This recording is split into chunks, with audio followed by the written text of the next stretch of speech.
안녕하세요. 슬기로운 영어생활입니다. 자, 오늘은요, 그러면 우리 아이 중등에서 토플을 진행한다고 하면 어떻게 해야 될까라는 부분에 대해서 말씀을 좀 드려볼게요.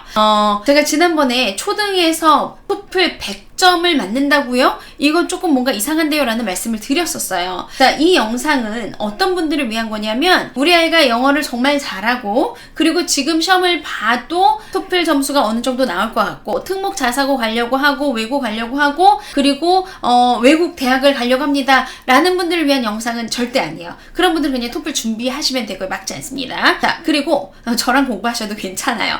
제 영상 굉장히 많이 있어요. 자, 그걸로 공부하셔도 괜찮은데 우리 아이가 대학을 한국에서 갈 거예요. 수능 볼 거예요. 수능 볼 건데 옆집 아줌마가 그러는데 토플 공부하는 게 수능에 도움이 많이 된대요. 그러니까 토플 공부합시다. 만약에 이런 생각이라고 한다면 꼭 보셔야 될 것 같아요.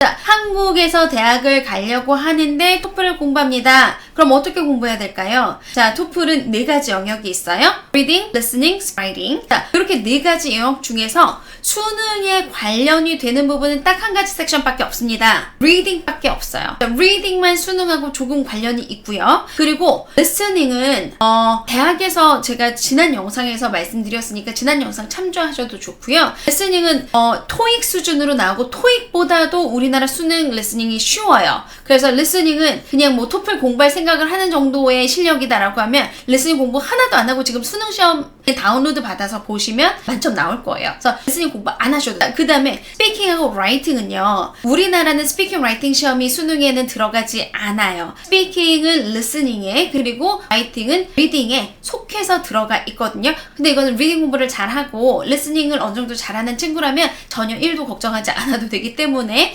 그래서 토플 리딩 섹션만 사실상 수능과 관계가 있다. 이렇게 정리하시면 될 것 같습니다. 그리고요. 그러면 리딩 섹션을 어떻게 공부를 하겠는가? 자, 제가 지금 말씀드린 건 토플 시험이 아니고요. 리딩 시험을 보기 위해서 토플을 어떻게 공부할까예요. 자, 그렇다면 제일 중요한 게 뭐겠습니까? 우리나라 수능하고 우리 토플하고 전 토플 너무 사랑하니까 우리 토플이라고 할게요. 토플하고 수능하고 둘 사이에서 교차 지점이 있어서 이게 해놨더니 정말 수능에도 도움이 되더라 하는 것만 공부하면 되겠죠. 그러니까 대부분의 이제 토플 중심으로 만들어진 학원의 교재들은요. 토플 리딩의 문제 유형별로 나와 있어서 10가지 문제 유형이 나와요. 근데 한국 시험에는 10가지 문제 유형이 다 나오지 않습니다. 한국 시험에는요. 주제 찾기 나오고요. 빈칸 추론 나오고요. 이런 것들 전부 다 주제 찾기 영역에 속해요. 자, 그 다음에 어법 한 문제 나오고요. 그리고 어휘가 제대로 들어간 거 낱말에 쓰임 봐주는 거 이거 역시 사실은 주제와 연결되는 시험 문제고요. 그 다음에 지문에서 세부사항 보는 거 이거는 이제 토플에서도 많이 하는 건데 정말 토플에서는 추론 문제 어렵게 나오지만 한국 시험에서 추론 문제가 빈칸 추론으로 나오는 그 부분은 주제 찾기에 들어가지 토플 시험에서 봐주는 추론 문제하고는 완전히 달라요. 대신에 토플에 딱 한 문제밖에 나오지 않는 13번에 있는 그 인설션 문제라고 하는 게 있거든요. 지문의 글의 구성 보기 이 부분이 우리는 라이팅 통합형으로 해서 꽤 많은 문제가 나오고 한 5문제 정도 들어가는데 이 문제가 난이도도 굉장히 높아서 요 글의 흐름 보는 연습을 굉장히 많이 해주는 게 좋고요. 토플 시험에서 제일 어려운 서머리 문제는 우리 수능하고는 전혀 상관이 없어요. 자, 그러면 어떻게 토플 지문을 볼 것인가? 문제 유형으로 되어져 있는 시험은 볼 필요가 사실상 없어요. 그리고 중학교 때는요. 이 문제 유형을 보는 것도 별로 의미가 없을 수 있어요. 즉 문제를 보는 것보다 중학교 때는 다양한 지문을 보면서 글의 주제와 논리를 찾아내고 정확하게 해석을 하는 법 요걸 알아내는 것에 초점을 맞추고 그리고 다양한 어휘에 노출되면서 아카데믹에는 이러한 단어들이 나오는구나. 이 단어를 정확하게 알아내는 것이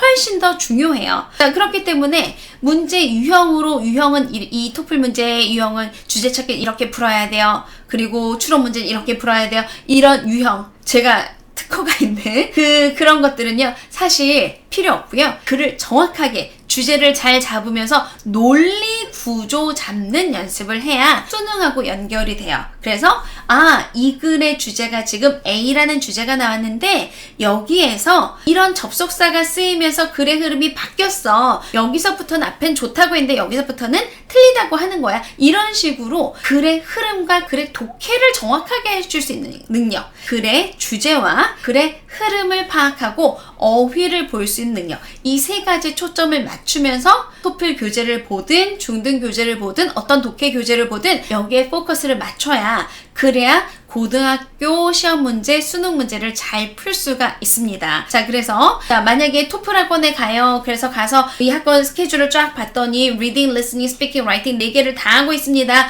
그러면 수능하고는 전혀 상관없는 학원이구나 라는 걸 아셔야 돼요. 그러면 우리 아이는 차라리 독해에다가 치중해서 수능을 하긴, 토플 지문을 하긴 하는데, 토플 지문 하는 이유가 정말 잘 쓰여진 글, 다양한 소재에 대한 글을 가지고 재료를 삼는 학원이에요 라고 한다면 그 학원에 가셔도 되고요. 4가지 영역 전부 다 한다 라고 하면 사실은 굳이 그런 학원에 정말 만약에, 그리고 비용마저 비싸다고 한다면 굳이 보내실 필요는 수능을 위해서는 없습니다. 그런데 뭐 아이에게 정말 많은 경험, 글도 잘 쓰게 해주고 뭐 하고 싶어요 라고 하신다면, 그러면 그때는 글쓰기 따로 한 번씩 시켜보시고, 그리고 말하기 뭐 영상 계속 볼 수 있게 해주시는 것이 토플 학원에 돈 많이 내면서 중등에서 토플 점수를 내려고 학원을 다니는 것보다는 훨씬 낫다는 것도 알려드리도록 할게요. 자, 그럼 다음 시간에 또 조금 더 유익한 정보로 찾아뵙도록 하겠습니다.